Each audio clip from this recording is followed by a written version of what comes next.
గాంధీజీ ఇచ్చిన అహింస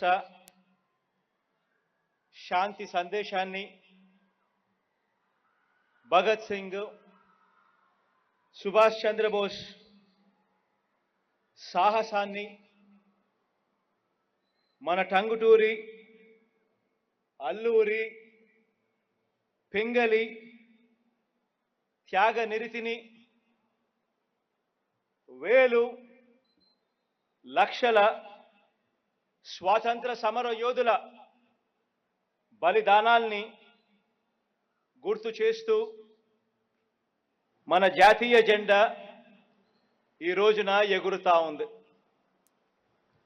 ఈ జెండా 140 కోట్ల భారతీయుల గుండె.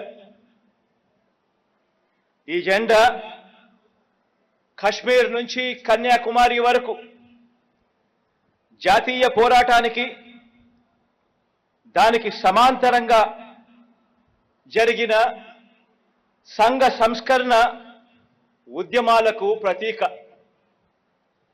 ఇది ఎప్పటికీ కూడా చెక్కు చెదరని భారతీయ సమైక్యతకు భిన్నత్వంలో ఏకత్వానికి ఇది చిహ్నం. ఇది మన దేశ సార్వభౌమత్వానికి ప్రజాస్వామ్యానికి 76 సంవత్సరాల క్రితం మన పూర్వీకుల త్యాగాల పునాదుల మీద మన దేశం సాధించిన స్వాతంత్రానికి గుర్తు. అంతటి గొప్ప జెండా.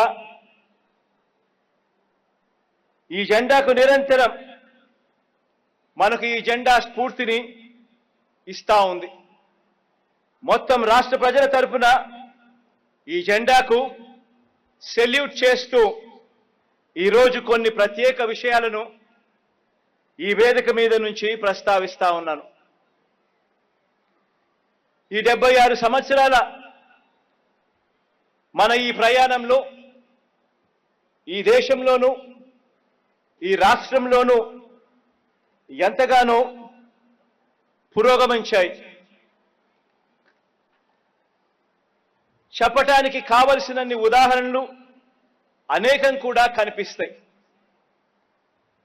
ఆర్థిక వ్యవస్థకు మూలమైన 3 రంగాల్లోనూ అంటే వ్యవసాయము, పరిశ్రమ, సేవా రంగం, ఈ మూడింటిలోనూ ఇంతటి సుదీర్ఘమైన ఈ 76 సంవత్సరాల కాలంలో ఎంతో ప్రగతి కనిపిస్తుంది. కానీ అదే సమయంలోనే స్థూలంగా కనిపించే ఈ వేగాన్ని అందుకునే అవకాశాలు తగినంతగా రాని కుటుంబాలు, వర్గాలు, సామాజిక వర్గాలు, ప్రాంతాలు ఈ 7 దశాబ్దాల ప్రయాణంలో ఇంకా వెనుకబడే ఉన్నాయి కనిపిస్తాయి.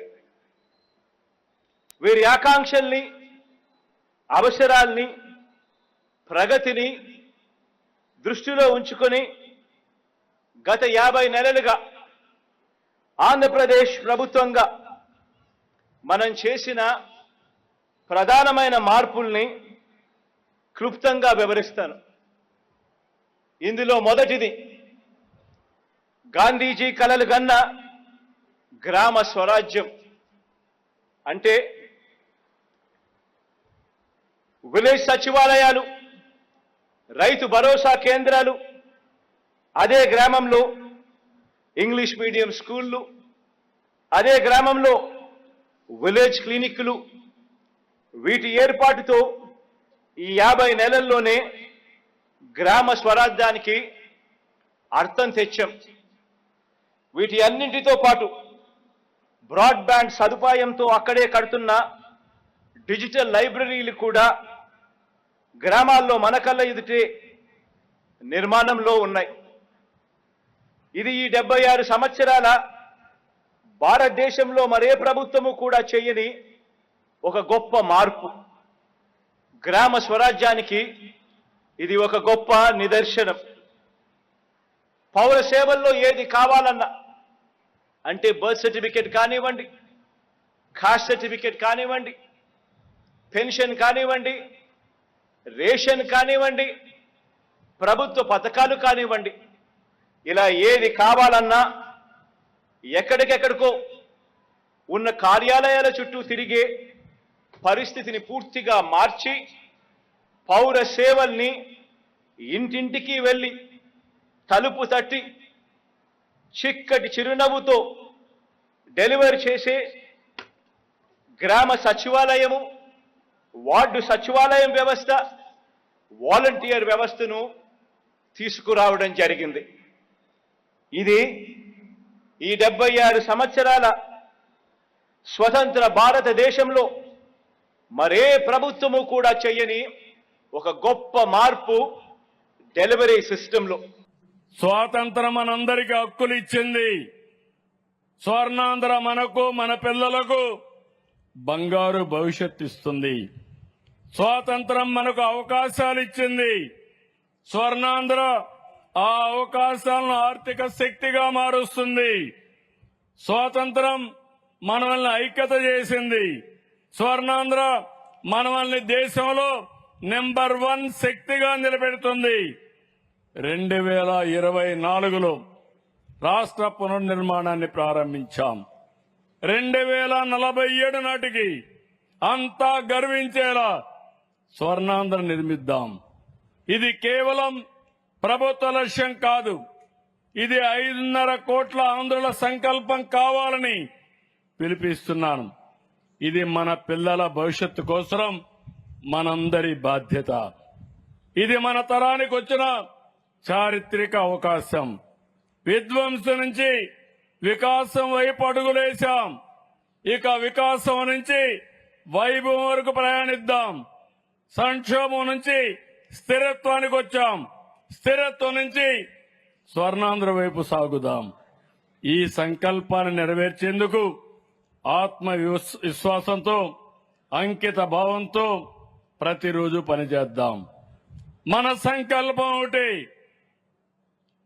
భారత్ ప్రపంచంలో నెంబర్ 1 కావాలి. ప్రపంచంలో తెలుగు జాతి నెంబర్ 1 కావాలి. వికసిత్ భారత్ నిర్మిద్దాం. స్వర్ణాంధ్రప్రదేశ్ సాధిద్దాం. జై తెలుగు తల్లి, జై తెలుగు తల్లి, జై హింద్.